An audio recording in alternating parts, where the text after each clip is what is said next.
২৮ থেকে ৩১ মে পর্যন্ত জাপান সফর করবেন প্রধান উপদেষ্টা ডক্টর মোহাম্মদ ইউনূস। সফরটি সরকারের সর্বোচ্চ পর্যায়ে দ্বিপাক্ষিক সফর হিসেবে বিবেচিত হবে বলে জানিয়েছেন ভারপ্রাপ্ত পররাষ্ট্র সচিব রুহুল আমিন সিদ্দিকী।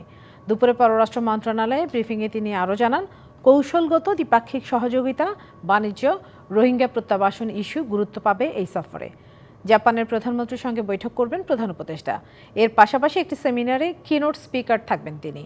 জিআইকের প্রেসিডেন্টের সাথেও সৌজন্য সাক্ষাতের পাশাপাশি জাপানের কাছে $1 বিলিয়ন বাজেট সহায়তা চাওয়া হয়েছে, সেই বিষয়েও আলোচনা হতে পারে। সফরে 7টি সমঝোতা স্মারক সই হবে বলে জানান ভারপ্রাপ্ত পররাষ্ট্র সচিব।